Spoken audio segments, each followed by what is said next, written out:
Hey guys, it's Beer Taster. Guys, I'm here to do another review of beers, and today I'll be reviewing, on its own,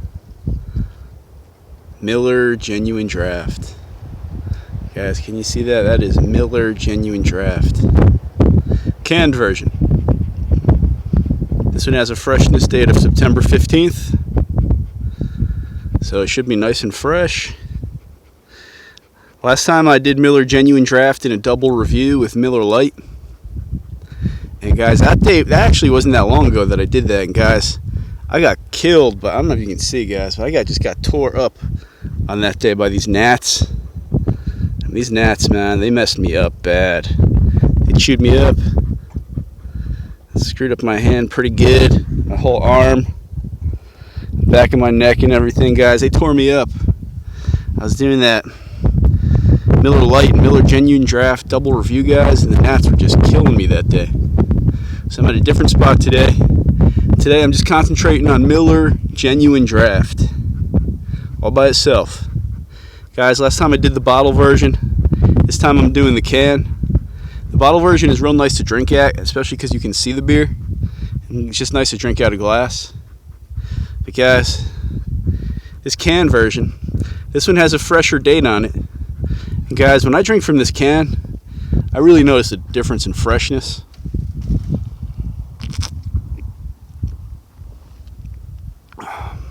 Guys, this tastes nice and fresh. It's a good fresh version of this beer. I think, guys, with this beer, it's really important. You got to get it as fresh as possible.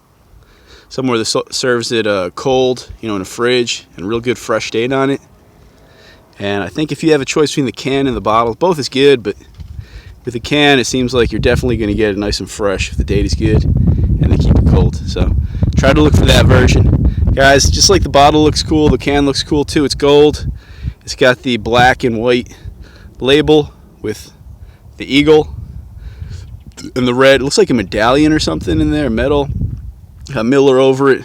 Genuine Draft, cold filtered. The bottom there, they got that promise of what's in the ingredients here. Guys, it's a good beer. Let me guys give you a little bit better history of this beer here. Now guys, we've all heard of Miller beer. Miller has been brewing since 1855. And originally they just sold their beer as Miller beer. Then they renamed it in 1903, guys. They renamed it at that point Miller High Life. So essentially Miller High Life is, their original brand. The formula's probably changed a bit over the years. I don't know if the original one had corn in it or not, like the current one does. But today, guys, Miller High Life is made out of water, barley malt, corn, hops, and yeast. And guys, this Miller Genuine Draft, guys, this is Miller High Life. Just instead of being pasteurized, this one here, guys, is cold filtered. And I think that has to do with why you want to get this one so fresh. I just think even though, it's a great technology, they don't have to heat it up, but I think pasteurization really keeps these beers for a long time. And I don't know about this cold filtering. You want to get this one fresh, and it tastes a lot better. Miller Genuine Draft, get it cold, fresh. Cans are good. All right, guys, let me try to better describe what's going on with this beer. It's a nice color. It's a golden colored beer. With a lot of carbonation, a good head with a lot of retention, foam and retention and lacing, and a lot of carbonation and a golden body. Guys, the smell.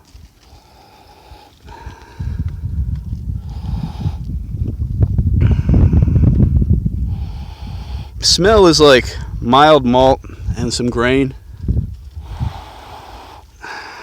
That's what I smell, guys. I smell malt and grain. It's not harsh, it's a smooth smell. It's a smooth smell, guys. It's good. I really can't smell hops per se. I just smell like graininess, maltiness. Tastes good though. Smells good rather. Now for the taste.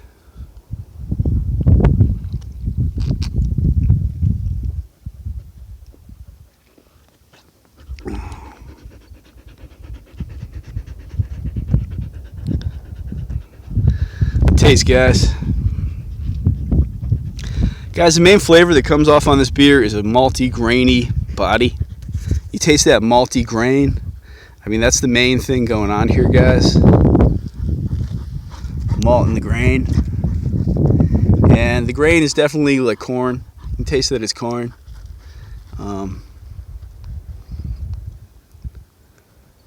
Let's see if I can get close to that mountain without shaking the heck out of it. Guys, it's got that malty, grainy sort of thing going on for the body. I'd say it's somewhere in between light and medium. Like if it's medium, then it's on the light side of medium bodied. If it's light bodied, then it's kind of on the heavier side of light bodied. That's kind of where it is, kind of in between light and medium. Malty, grainy body. Good flavor. I mean, I think the flavor's pretty good on it. The malt and the grain. Let me try to describe it. Let me taste it again.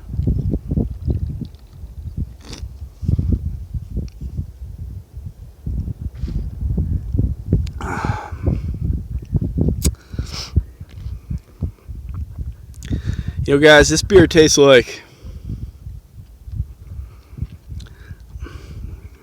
just malt and corn. I mean, I'd say more.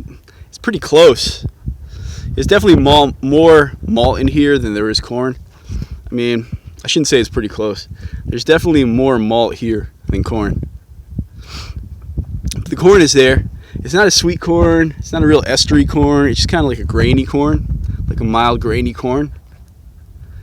You know, but a good solid malt body with a mild grainy corn. It's definitely there. It's detectable, but it's not overpowering. And then that's like a lighter medium body. And then, guys, you taste that malt and corn, and then at the end there's this kiss of bitterness. Now they use a hop extract, and the type of extract they use, the main flavor you're going to get is just bitterness. It's really just hop bitterness. Might be a little bit of lemoniness to it, but mostly like the hop bitterness. And that's what you taste here. You taste that, you know, light medium malt grain body, and then just this light kiss of bitter hops at the end. Maybe it's a little bit lemony. I don't know. Maybe. But it's a very well-balanced beer.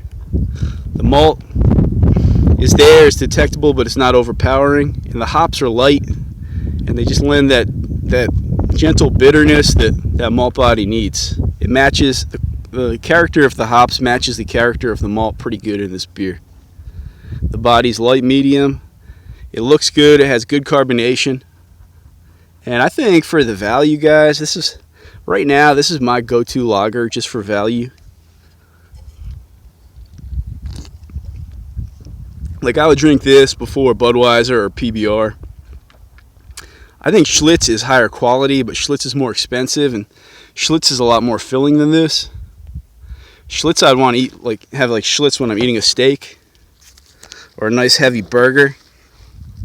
This is a good all-around beer, guys, because this is good when you want to eat that burger, or when you want to watch the game, or even when you're going to go camping or fishing. Just all around, this beer is good for all purposes as a lager. That's important, I think. And it's very drinkable. It's very well balanced. And guys, this costs right now at my local Walmart, this costs $17.97 for a 30-pack of these cans. Guys, I mean, think about that. That's like 60-something cents, low 60s cents per can. I mean, that's a good deal, guys. That's a real good deal when you think about it. That's on point with like PBR or Busch. And that's good value, guys. That's a good cheap beer value right there, but it's a higher quality beer, I think. It's very well balanced. And if you haven't tried it, give it a try. And I would just say this. If you are going to try it, this beer, I think, tastes pretty different from like Budweiser or Coors or Michelob or a lot of the beers you're probably drinking right now if you're going to try this beer. It's got a different character to it. And the first few times you drink it, you may not get that. You just may think it's so different, you don't like it, it's not good. But I would say give this one a try. Like, keep drinking it a few times to really try to understand what the flavor is. Because I think it's got a good flavor. I just think it's a very different take compared to what like Budweiser is or a PBR is. Those are much sweeter, milder beers. This is more dry and grainy. It's more similar to Coors than it is to Budweiser. But dogs are chasing something. A lot of jackrabbit here. But it's got a different profile than like a Budweiser or a Corn or a lot of the more popular beers these days, Bud Light. It's more dry and grainy. But if you give it a try, you keep drinking it, drink it cold. Drink it real cold, guys. I think if you drink a few, you can drink at least a 12-pack. Drink them ice cold. And I think you're going to find they're pretty good, guys. And a real good value. So for now, this is my economical go-to beer. Miller Genuine Draft. I think it's good, guys. And when I have a little more money, I'll buy things I like more. Like, I like Erdinger a lot. I like Sierra Nevada Pale Ale, which is one I got to do a review of that one. There's a lot of beers I like, guys. They're a little bit, more complex and more authentic than this. But, guys, this is beer. Like, this is, if you're just looking for a generic beer, this is good, guys, and it's cheap. It's enjoyable, and it's pretty good quality for what it is, certainly. It's a good beer, guys. Get it fresh. It's not pasteurized. It's genuine draft. Made by Miller. Give them a try. I think you like it, guys. Cheers. Enjoy. Enjoy, guys.